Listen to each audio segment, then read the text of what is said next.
Silent preparation. For over 3 centuries, the Galactic Council had been broadcasting carefully crafted invitation messages toward the small blue planet in what humans called the solar system. The Council, a federation of 12 advanced species spanning 17 star systems, had observed Earth's development with growing fascination. They had watched as humans progressed from primitive radio signals to quantum communications, from chemical rockets to the first experimental warp drives. But Earth never responded. On the vast space station serving as the Council's headquarters, Elder Zatho adjusted his environmental suit. His crystalline form shimmered with agitation as he addressed the gathered representatives. 827 unanswered transmissions, he said, his translated voice echoing through the chamber. Our observation drones report they've clearly detected our signals. Their technology is capable of understanding our communication protocols. Yet they remain silent. Representative Marin, a gaseous entity contained within a hovering sphere, pulsed with blue light as she spoke. Perhaps they are simply afraid. Most primitive species experience religious upheaval or social collapse when faced with proof of advanced extraterrestrial life. Fear doesn't explain 3 centuries of silence, countered Ambassador Krell, his scaled skin shifting from green to purple. Their development has accelerated dramatically in the past century. They've created fusion power, reversed climate damage, established lunar colonies. These aren't the actions of a frightened species. The council chamber fell silent as the main screen illuminated. Incoming transmission, announced the station's eye. Origin, Earth. The assembled aliens froze in collective surprise. Elder Zatho extended a crystalline appendage toward the control surface. Display, he commanded. The message was remarkably simple. We received your messages. We were never ignoring you. We were preparing. The council chamber erupted in chittering, humming, and the various vocalizations of a dozen different species. Some representatives expressed delight, others concern. But Elder Zatho's crystalline form darkened with worry. Preparing? He whispered. Preparing for what? On Earth, Commander Sophia Chen stood before the United Earth Defense Council in Geneva. At 44, she represented the perfect balance of diplomatic experience and military background that humanity's leadership believed necessary for first contact. Behind her, a holographic display showed the Galactic Council's response to Earth's brief message. They want to meet, Sophia said, her voice steady despite the historic weight of the moment. They're sending coordinates for their central station. President Amara Okafor leaned forward. And you still believe full disclosure is our best approach? Sophia nodded firmly. We've analyzed their transmissions for 300 years. Their federation appears stable and peaceful, but they're not warriors, Madam President. They've never faced extinction-level threats like humanity has. They evolved in stable environments and built their society through gradual cooperation. Dr. Vikram Patel, Earth's foremost xenobiologist, adjusted his glasses. Commander Chen is correct. From what we've deciphered of their biology and history, the Council species have never experienced anything like our planet's mass extinctions, ice ages, or the nuclear brink.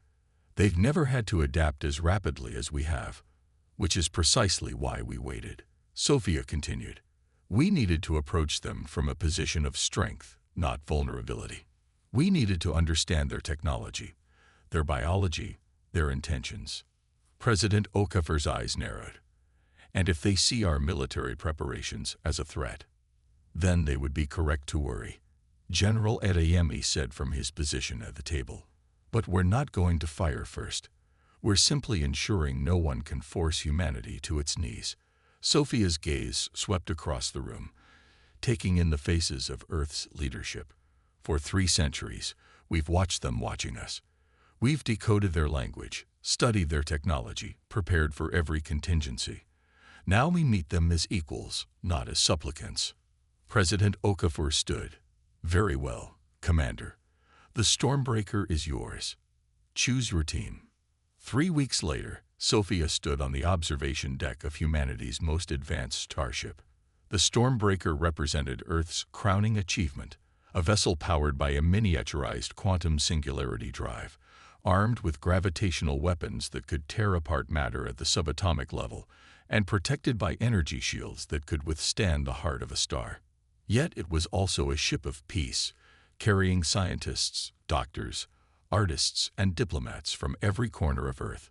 Sophia had personally selected the 50-member delegation, ensuring it represented humanity's diversity and brilliance. Dr. Eliza Mbeki joined her at the viewport, watching as Earth receded into the distance. As the ship's chief scientist, she had pioneered the advancements in quantum physics that made their journey possible. "Having second thoughts, Commander?" she asked softly. Sophia smiled slightly. "Only third and fourth ones. The simulation showed 93 possible outcomes of first contact. 87 end peacefully. And the other 6 are why we're traveling aboard a warship disguised as a diplomatic vessel." Sophia turned from the viewport. "How are the neural interfaces functioning?" "Perfectly," Eliza replied. "Every member of our team can now process and communicate in all 12 council languages simultaneously. Their translator technology is advanced, but ours is seamlessly biological." Sophia nodded approvingly. "And the adaptive biosuits? Ready for deployment. We can match any environment the Council throws at us, breathe any atmosphere, withstand any gravity within reason." "Good," Sophia said, "because I want them to see us without barriers. No protective suits, no visible technology. Just humans, standing before them." "They'll be shocked," Eliza warned. "They should be," Sophia replied. 300 years of silence deserves a dramatic entrance. In the Council Station's monitoring center, alarms blared as sensors detected an approaching vessel. Chief Scientist Vex, a 6-limbed being with compound eyes, stared at the readings in disbelief. "Impossible," he muttered. "They've developed singularity manipulation for FTL travel." High Speaker Nar, the Council's diplomatic leader, moved with grace despite her heavy ceremonial robes. "We knew they were advancing quickly." "Not this quickly," Vex insisted, his limbs twitching with agitation. "This technology shouldn't be possible for at least another 5 centuries of development. They're using controlled microsingularities to fold space around them." "Does the vessel appear hostile?" Nar asked calmly. "No weapons signatures detected," a junior officer reported. "But our scans can't penetrate their hull. It's absorbing all our probe signals." Vex turned to Nar, his compound eyes reflecting the emergency lights. "The humans aren't just responding to us after centuries of silence. They're making a statement." On the bridge of the Stormbreaker, Sophia received confirmation of their approach to the Council Station. The massive structure loomed ahead, a marvel of engineering that dwarfed anything humanity had built in space. Shaped like a vast wheel with 12 spokes representing the member species, it rotated slowly to create artificial gravity in its outer rings. "Receiving docking instructions," reported Lieutenant Kwan from the communications station. "They're directing us to their largest bay. Scans indicate atmospheric compatibility with our requirements." Sophia straightened her dark blue uniform and addressed the bridge crew. "This is the moment humanity has prepared for. We show them who we are, our strength and our wisdom, our history and our potential. We hide nothing, we apologize for nothing, but we offer friendship if they're worthy of it." As the Stormbreaker approached the docking bay, Sophia could almost feel the tension radiating from the station. 3 centuries of silence, followed by humanity's arrival in a ship that shouldn't be possible by the Council's understanding of technological development. "Final checks on the delegation," she ordered. "It's time to introduce ourselves to the galaxy." The Stormbreaker slipped into the massive docking bay with precision that belied its size. As the ship settled onto the docking clamps, Sophia looked at the gathering of alien representatives visible through the viewports. They stood in a formal arrangement, their diverse physiologies a testament to the variety of life in the galaxy. "Let's not keep them waiting any longer," she said. Calculated revelation. The airlock of the Stormbreaker hissed open, releasing a brief cloud of mist as pressure equalized. Commander Sophia Chen led her team forward, 10 humans walking confidently into the Council station without protective suits or visible breathing apparatus.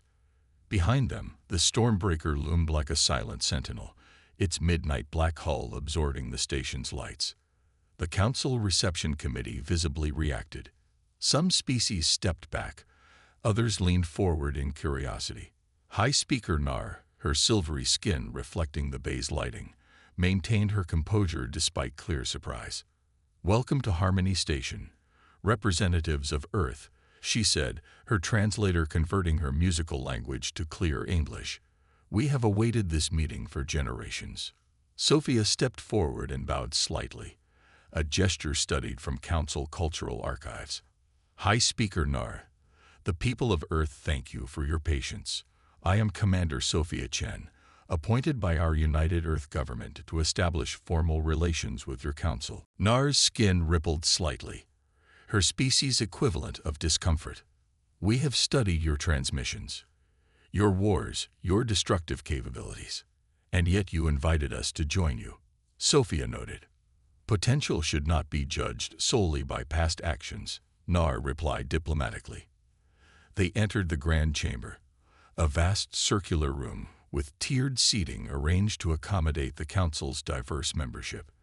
At the center stood a platform bathed in soft light. The chamber hummed with the sounds of hundreds of beings, their attention fixed on the human delegation. Elder Zatho, his crystalline form shimmering with age and wisdom, spoke first. "For 3 centuries, we have observed your world. For 3 centuries, we have invited you to join our community of worlds. Why did Earth remain silent for so long?" Sophia stepped onto the central platform, feeling the weight of every alien gaze. The moment humanity had prepared for had arrived. "Honored Council," she began, her voice steady, "Earth received your first transmission 312 years ago. It created upheaval, as you might expect, but our silence was not born of fear or indecision. It was strategic." She activated a holographic display showing Earth in all its blue beauty. "We bring our complete history, our achievements, and our failures. We have fought wars among ourselves. We have damaged our planet and then healed it. We have divided by nation, race, and belief, only to ultimately unite." The display shifted to show historical images: world wars, environmental disasters, poverty, and suffering. But it also showed triumph: the first moon landing, the Mars colonies, the atmospheric restoration project, the poverty elimination initiative. Humanity evolved on a world of constant challenge. Sophia continued. 5 major extinction events shaped our planet's evolutionary history.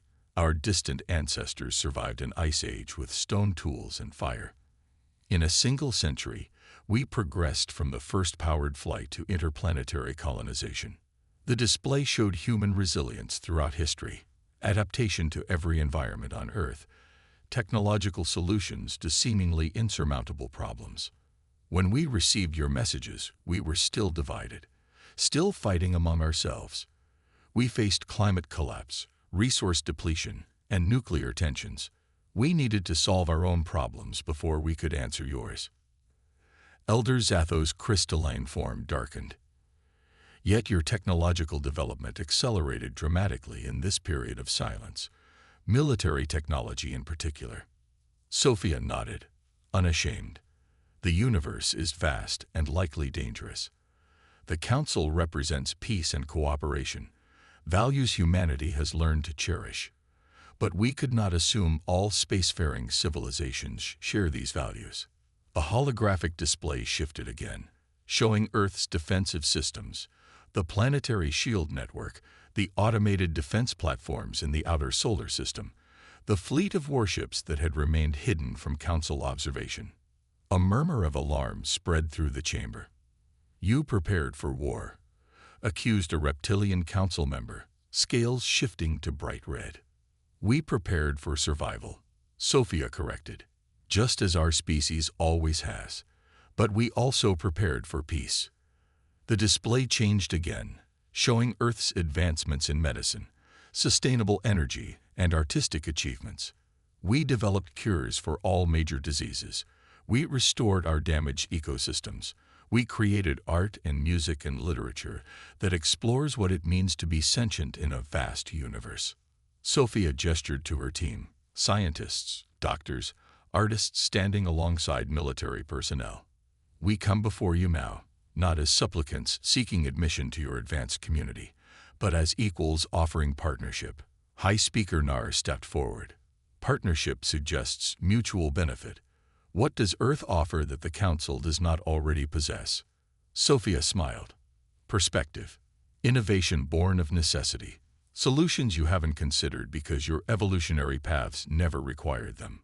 Before Nar could respond, alarms blared throughout the station. A junior officer rushed to Elder Zatho, conveying urgent information. The council members chittered and hummed in obvious distress. "What is it?" Sophia asked. Elder Zatho's crystalline form pulsed with agitation. A quantum singularity has formed in the Procyon system, home to 2 of our member species. Our scientists cannot explain it. The gravitational distortions will destroy the inhabited worlds within days. Dr. Mbiki stepped forward. A naturally occurring singularity. Impossible in that region of space, Zatho replied. Sophia and Eliza exchanged glances. We may be able to help, Sophia said carefully. How? Demanded Krell, the scaled ambassador. Our best scientific minds see no solution. Because you evolved in stable systems, Sophia explained. Humanity evolved on a planet of disasters. We think differently. She turned to Eliza. Doctor. Eliza addressed the council directly. We've developed technology to manipulate quantum singularities. It's how our ship travels faster than light. We should be able to neutralize or relocate the anomaly. Zatho's crystalline form brightened with hope. You possess such capability. The Stormbreaker can be reconfigured for the task, Sophia confirmed. With your permission, we'll depart immediately. The council chamber erupted in discussion. Sophia watched as the aliens debated, some clearly suspicious of the convenient timing, others desperate for any solution. Finally, High Speaker Nar raised her hand for silence. We accept your offer of assistance, Commander Chen, but the Council will send representatives to observe. Of course, Sophia agreed. 3 hours later, the Stormbreaker accelerated away from the station, carrying not only its human crew, but also a delegation of Council scientists. In the ship's conference room, Dr. Mbiki explained the planned approach to the gathered aliens. We'll create a controlled counter-singularity, she said, manipulating a holographic model. The 2 will attract each other, and we can guide them to mutual annihilation. Vex, the Council's chief scientist, watched with compound eyes wide in astonishment. This technology, it should be beyond any civilization at your development stage. Sophia observed from the side of the room. Necessity accelerates innovation. Chief scientist, Earth has faced extinction-level threats throughout our history. We either adapt or perish. Is that why you developed weapons that could destroy entire worlds? Asked a Council security officer. We developed defenses, Sophia corrected. The distinction matters. The journey to the Procyon system took only hours with the Stormbreaker's advanced drive. When they arrived, the situation was dire. The singularity had grown, its gravitational pull already causing devastation on the closest planets. Evacuation ships struggled to escape the system. On the bridge, Sophia gave command to Dr. Mbiki. Show them what humanity can do, Doctor. The Stormbreaker moved closer to the singularity than any Council vessel could have survived. Its quantum shields flared as they absorbed gravitational forces that would have torn any other ship apart. Deploying countermeasure, Eliza announced. From the Stormbreaker, a concentrated beam of energy struck the heart of the singularity. For a moment, nothing happened. Then, a second micro-singularity formed, perfectly calibrated to cancel the first. The Council scientists watched in amazement as the 2 anomalies spiraled toward each other, their combined gravitational effects neutralizing rather than amplifying. Controlled collapse in progress, Eliza reported. gravitational waves diminishing. Within hours, the crisis was over. The Procyon system had suffered damage, but the inhabited worlds had been saved from destruction. As the Stormbreaker returned to Harmony Station, the mood among the Council representatives had shifted dramatically. In the Grand Chamber, Elder Zatho addressed the full Council. Today we have witnessed both the potential danger and the remarkable promise of our new neighbors. The people of Earth have demonstrated technology beyond our current understanding. Technology they developed in isolation, while we waited for them to answer our calls. Sophia stood once more on the central platform. This is who we are. We face challenges. We adapt. We overcome. And then we extend a hand in friendship. High Speaker Nar stepped forward. The Council recognizes Earth as an independent power. We offer formal diplomatic relations and exchange of knowledge, with full respect for your sovereignty. Sophia smiled. Earth accepts. 3 centuries ago, we weren't ready for this moment. We needed to grow, to unite, to understand our own strength.